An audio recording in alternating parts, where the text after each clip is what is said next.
Yeah. Yeah, just to introduce ourselves. So I'm Wim de Jager.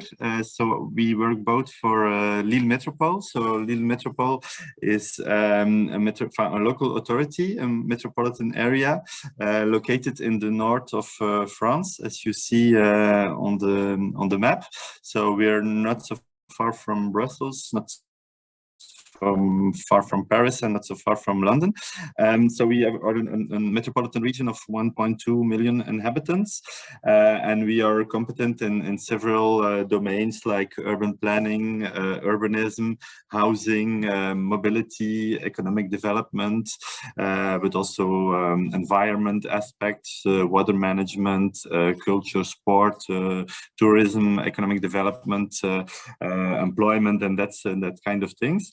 So Juliette and me, we work here we have an office in Brussels, close to the European institutions, and our role here in Brussels is to make the link between the territory of Lille Metropole and the institution, to make the link with the European institutions. So we try to follow daily what are the European strategies and frameworks that will have an impact on our territory. We also work together with other metropolitan regions. We do that through some networks of which we are member. So there are a lot of European networks of cities and local authorities who work together on several topics. So that's also one of our missions here in Brussels. And also the objective is to try to set out some partnerships, and also sometimes to answer to calls to find European funding for our project. So that's a little bit in a nutshell what we do here in Brussels and what is Lille Metropole. I would then give the floor to Juliette, that she can introduce herself, and then we will have this session on Europe. So it will be in 3 parts. So Juliette will do the 2 first parts about the institutions and and also the competences of the European institutions, and then I will do the last part. It's more on budget and European funding, actually. So it will be 3 parts of about 25 minutes, and then after each section you will have the opportunity to ask questions. Also, like Hannah said, if you don't want to ask your question now, you can also send us an email, and we can answer later to your different questions. So I give now the floor to Juliette. Thank you, Wim. So can you go to the next slide, please? Sorry. So yeah, like Wim said, we have it's organized in different parts. So you can skip the summary, but basically the first part is on the historical process of the European construction. The second one is, like Wim said, the organization, like a triangle organization of the European institutions. So we're gonna go kind of in detail on the role of the institutions. And the last part is like an overview of how the budget works in the European Union. So it's going to take a little time. Can we go to the slides? Next slide, please, Wim. Sorry. No problem, it's okay. Yeah. So yes, in the aftermath of World War II, so the slide after, please, Wim. Several political characters committed to preserve peace and prevent nations from fighting each other again, launched what will later be called the European Union. And so you can see on the screen the political character we just mentioned. Can we go to the slide before, Wim, please? Thank you. So I'm not going to go into each of them because they are quite numerous, but I'll go in the 4 most important ones to my mind. So the first one is Winston Churchill. You maybe heard about. He was a British Prime Minister in the 40s and the 50s.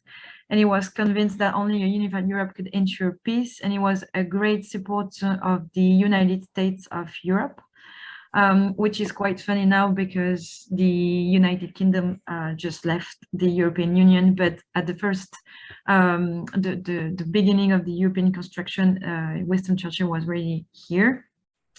The second one is Robert Schuman. He was a French Minister of Foreign Affairs from 1948 to 1952, and he's at the origin of the Schuman Declaration, which marked really the beginning of the European construction and the integration process.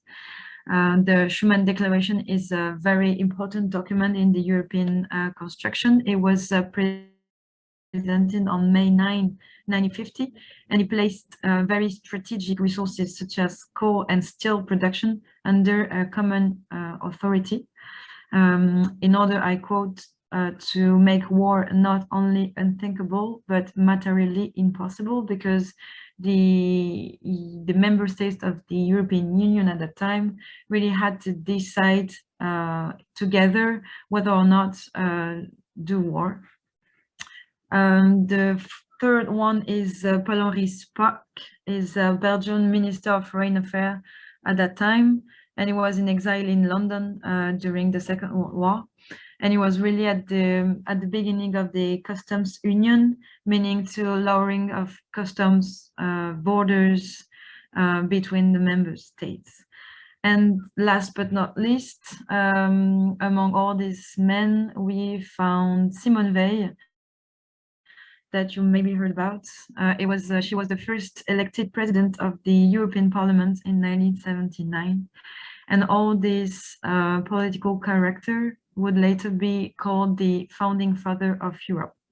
So together, like I said, they created the European Coal and Steel Community, considered as really the starting point of the European integration process.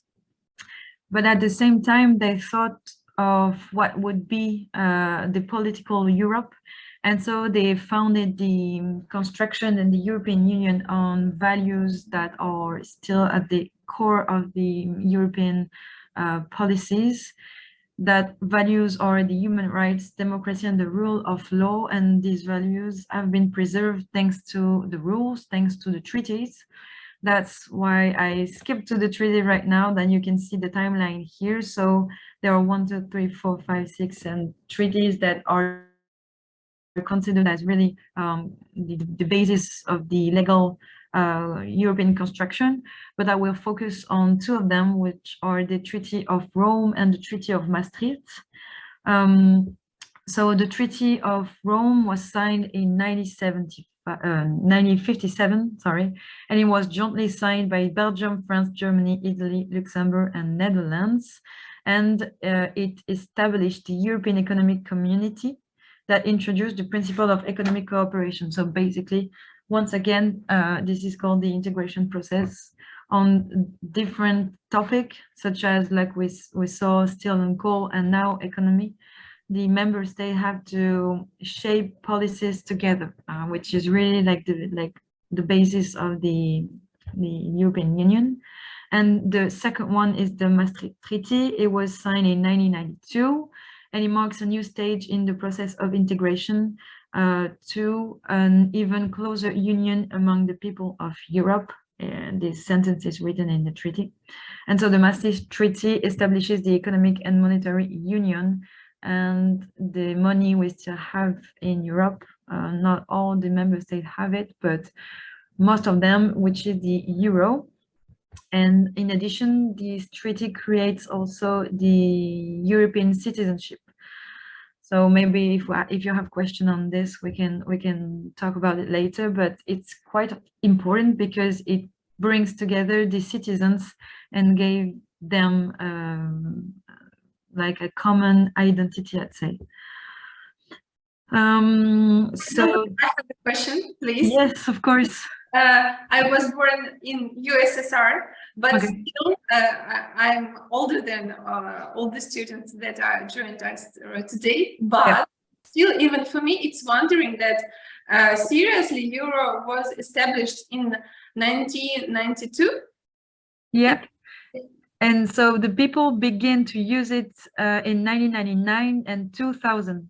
Ah, so That's why, but the treaty created the euro in 92, but the process took like almost, not 10 years, but almost to put in place concretely the euro. But yeah, it was the Maastricht Treaty. it like spans 7 years after. Yeah. Yep. And from what, in what country this euro like first appeared? It was in the 6 first countries that created Europe, actually. So it was France, Belgium. We have Germany, Italy. I mean, all the founding countries of Europe. But yeah, and so now I think we are like more than 20 countries of the European Union to have the euro.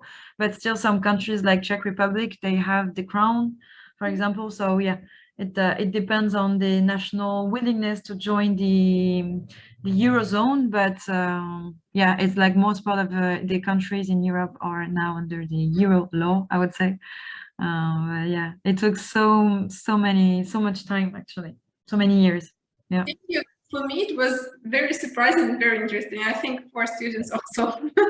Yeah, no, yeah, I totally agree. It's super weird, but yeah, I mean, the thing to remember about Europe, I think, is like everything takes a lot of time because everyone has to agree on something. So this is the compromise thing. If you don't have unanimously an idea or an agreement on something, for example, euro, you cannot do it. So that's why it takes so much time. Everyone has to negotiate its parts to have like a policy that fits everyone's interest, I'd say, at least the major part of the member states. So yeah, that's why it took time. Plus to convince the states to just drop the national money, because it feels that you can lose a part of your identity and your control when you give the money competences to a supranational organization like the EU. I can understand it. It's scary, but we did it actually, so that's nice. That's cool because it's not about compromise, but it's about consensus. Oh yeah, it's about consensus. Depends on the competencies, but you're right. Yeah, sometimes it is. So talking about competencies, oui, mais est-ce que tu peux passer à la slide d'après, s'il te plaît?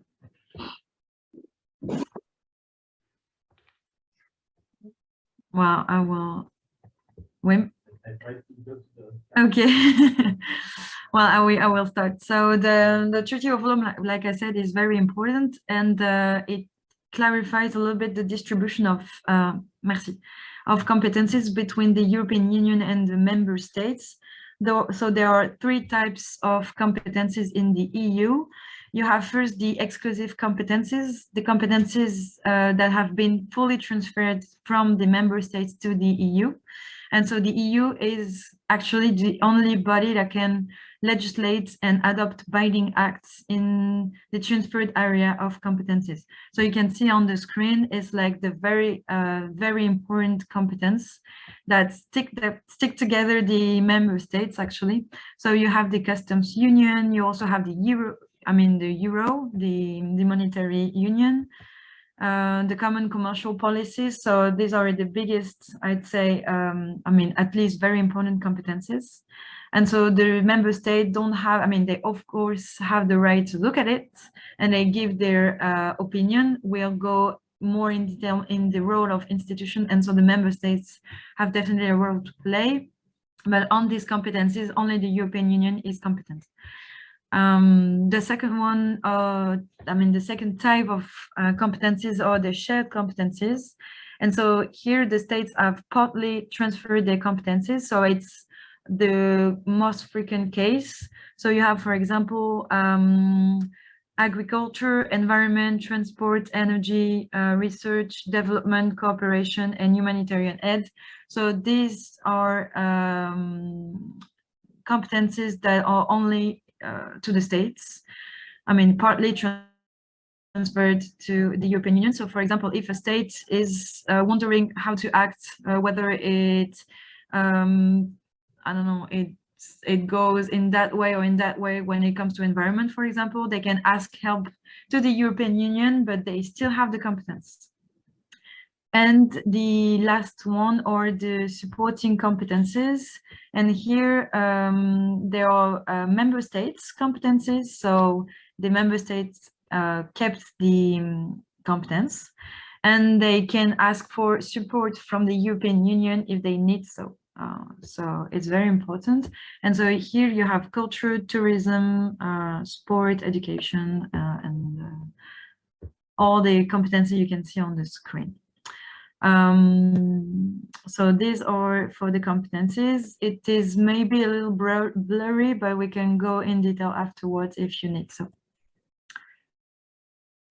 Can you go to the next slide, please, Wim? So I invite you use your phone or something to use the QR code to see the waves of integration into the European Union since 1957. I hope it's gonna work. It should work, but just so you can have the timelines, it's maybe more dynamic.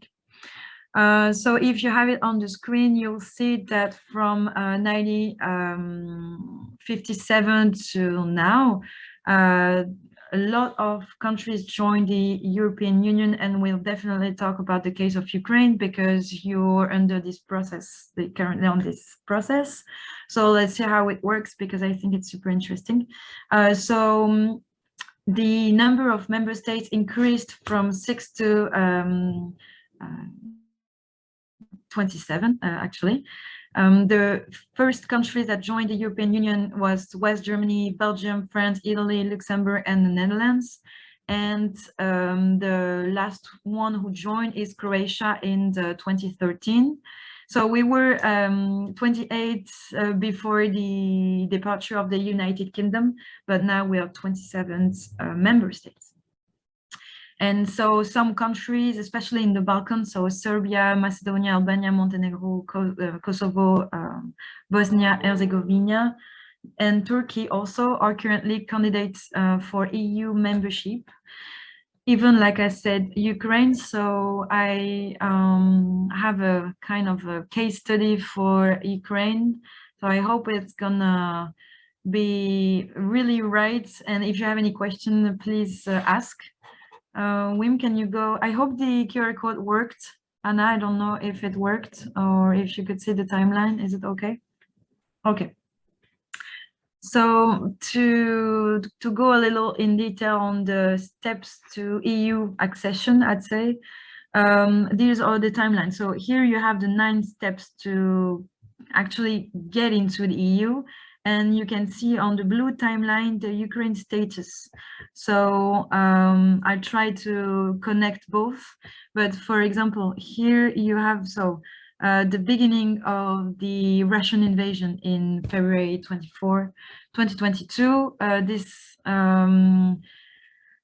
was followed by the presentation of its candidacy by your president. So this is the first step that you can see on the upper screen. So the countries submit an application to the Council of the European Union, where the member states are represented. And so it's like Ukraine gave its candidacy to the member states. So that was the first step. The second one is that the Commission submits an opinion on the application, and it was the Commission did on March 7, 2022. It was the opinion of the Commission, so she was informed that she had to give it, and on June 17 she gave it. So the Commission approved the candidacy of Ukraine. So we are on the third step here. And the last one, it was in June 23, 2022, which is actually the 4 steps after conditions are met, the accession negotiations are open. So now, from now on, the negotiations are open. That's partly why the president of the European Commission went to Kiev last week, and the reason why your president go to Brussels this week. I think it's part of the whole negotiation process. Of course, it's quite blurry for everyone who's not in the bubble in Brussels of the negotiation. So I cannot give more information, but that's the timeline. And so the next step would be that the EC propose a negotiation framework. The candidate country elaborate its position on how it's going to implement EU rules, because that's the conditions. to join the supranational organizations such as the EU, you must apply or actually have the possibility to put the rules of the European Union in your own country. And so, of course, it brings a lot of questions in Ukraine. And the steps afterwards would be that the member state decisions of whether or not the country meets the European expectations. And that is what you said, Anna, earlier. This is a unanimously decision. So every member state has to agree on that. So that's the thing. Among the topic that were discussed in last week between the Commission and the president, the Ukrainian president, was the timeline of the process of the accession process of Ukraine to the EU. Because Volodymyr Zelensky said that we must hurry the process of integration to the EU, and a lot of efforts have been done so far to quite accelerate the process, because usually, for example, Poland, it took 10 years to the country to get into the EU, so it's a very, very long process. But I do think the Commission is involved in finding solutions to hurry the process. So once again, I'm not in this very political bubble, so I couldn't be more precise, but that's the big picture. If you have any questions, feel free to ask, really. Шановні студенти, можливо, у вас все ж таки виникли питання.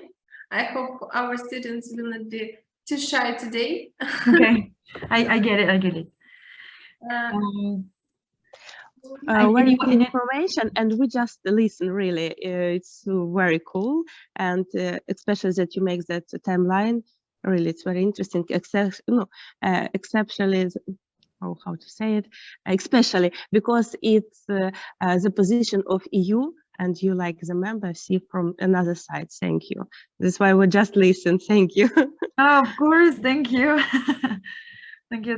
I hope it's clear, because I don't know, if we could have all the details of the discussions between the EU and the President Zelensky, it would be great.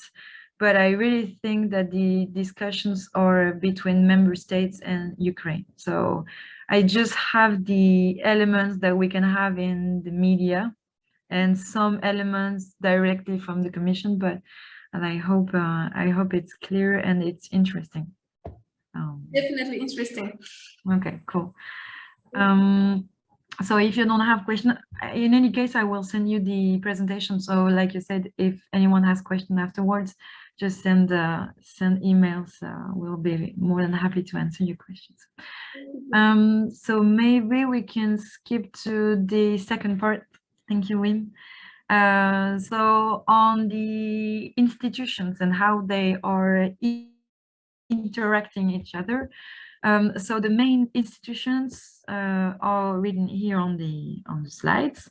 So we have the European Council. It's very at the super top here, the European Council.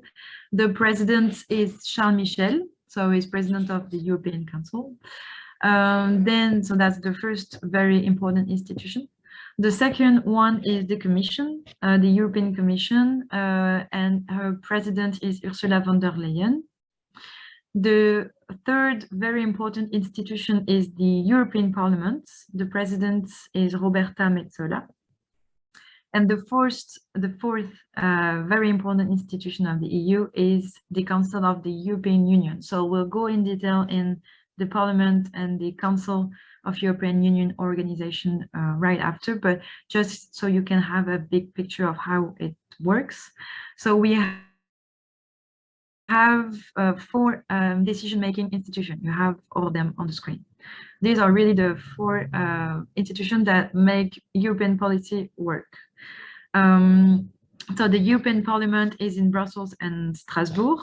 The European Council is in Brussels. The Council of the European Union is also in Brussels.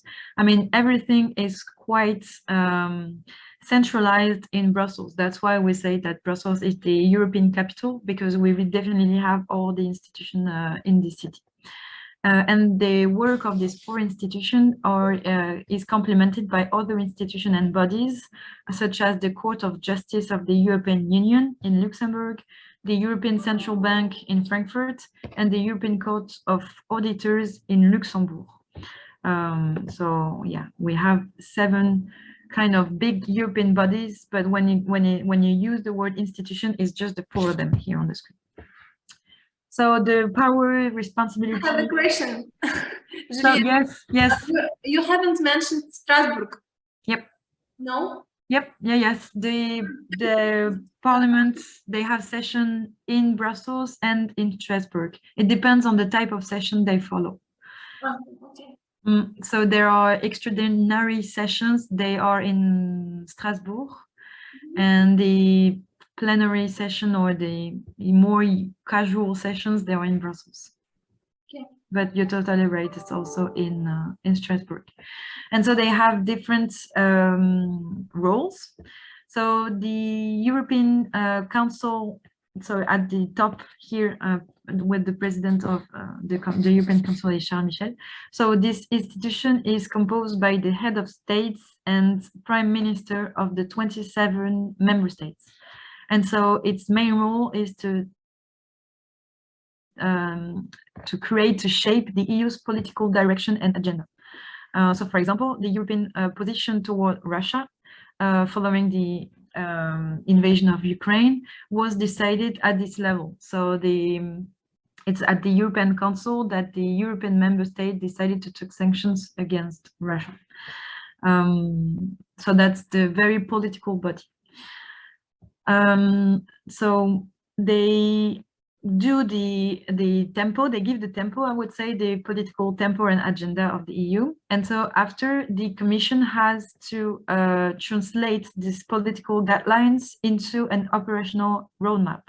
So its president is Ursula von der Leyen. She's followed by 27 commissioners, 1 by member states, and each of these commissioners have a wallet and with topics. So for example, we have a commissioner with education, culture, and sports and research, another commissioner with environment, another commissioner with agriculture, and they divided the competencies between commissioners.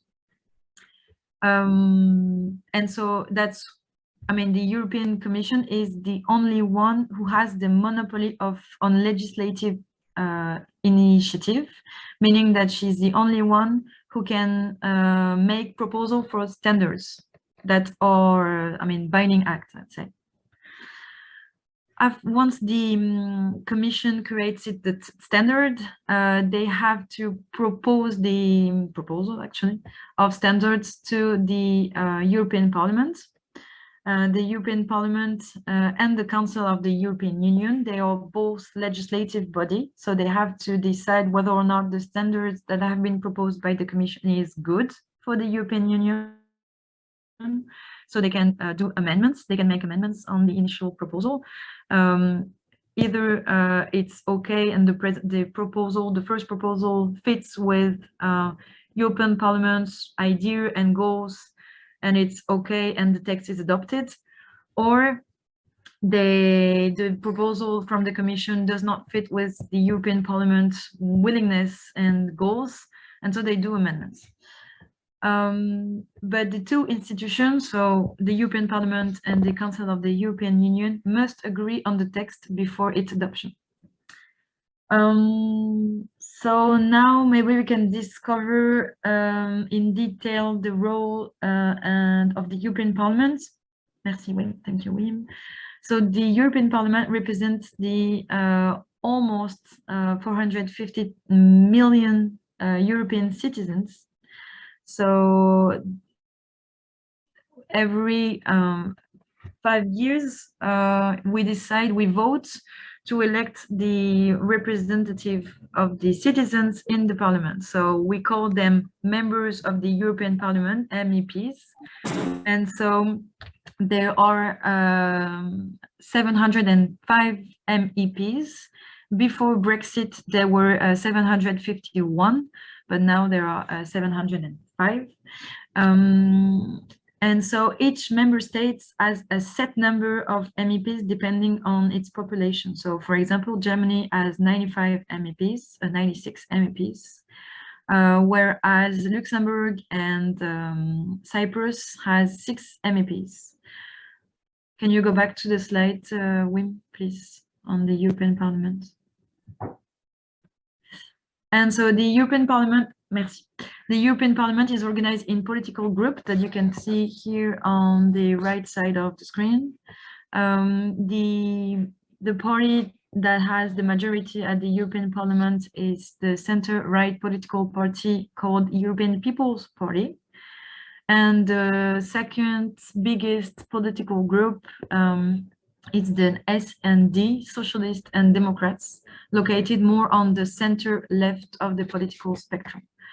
And this group has 46 seats, so you can see on the table. Before the 2019 elections, the EEP and the SAD together had a majority of seats, but since the election of 2019, they lost seats, and now a third political force is needed to obtain a majority in the parliament. So to conclude this slide, there is a word to keep in mind is really compromise. We mentioned it at the beginning, but it is crucial to make compromise to move the EU forward, because every country has a different interest, and so we definitely have to agree on something in common to move forward. That's the thing to remember, at least to me. The second legislative body, you can go to the next slide, please, Wim. The next legislative body is like the Council of the European Union. So the Council of the European Union is also known as the Council of Ministers, because minister from the member state sits in this council. And the council represents all the member states. So they're organized in different topics. I'd say there are 10, such as agriculture and fishery, competitiveness, environment, social affairs. And for each topic, relevant minister from the member states gather and decide in what direction they go, definitely. So the goal is to agree on a common position. And like you see on the screen, it's a rotating presidency, meaning that every 6 months, a country from the European Union hold the presidency. So now you can see it's in red. We are under Swedish presidency from the 1st of January, and it goes for 6 months, and then it's going to be Spain, and then it's going to be Belgium and Hungary, and etc. And so when a country has the presidency, it must, I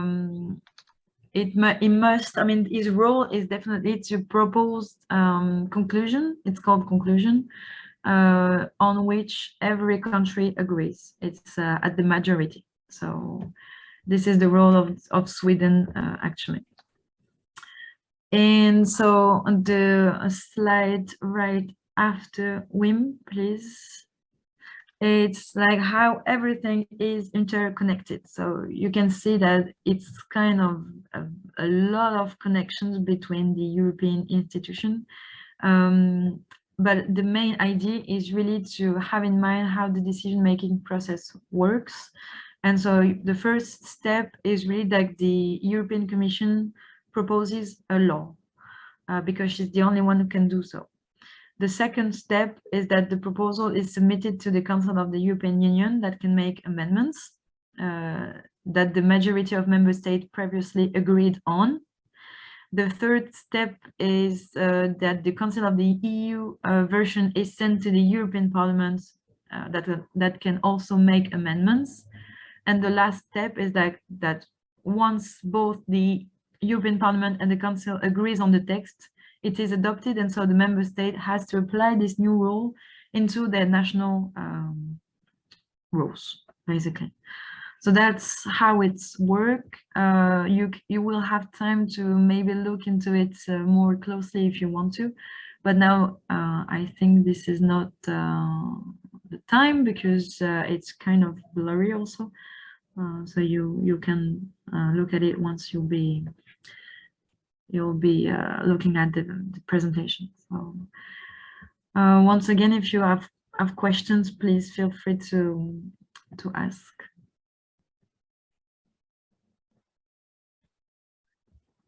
As far as I told you, quite a listener. So maybe if you don't have, Anna, if you have questions, feel free, of course, but if no one has questions, maybe you can do a break if it's okay for you. Maybe like 10 minutes if someone wants to like drink water or whatever. Please feel free to do or... Шановні колеги, шановні студенти, нам потрібна перерва в 10 хвилин, як ви гадаєте? Перед тим, як почне доповідати другий доповідач, і перед тим, як почне доповідати містер Вім.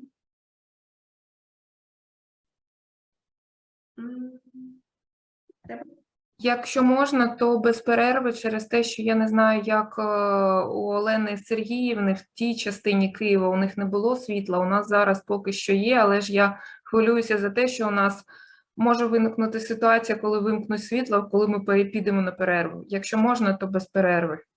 Добре. Unfortunately, my Kyiv colleagues told that half of Kyiv right now without electricity, and if it's possible, not to make break. Of course. Just because of that. Okay, of course. No, I will let Wim continue the presentation. Wim, is it okay? Yeah. Okay.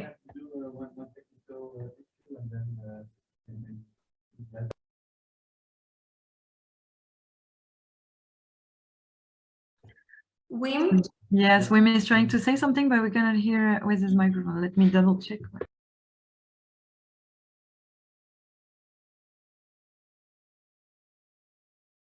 And can you hear me, Hannah? Yeah. Okay, I just have to do one technical thing, and in 2 minutes I'm ready to take over and do the rest of the presentation. If that's okay for you.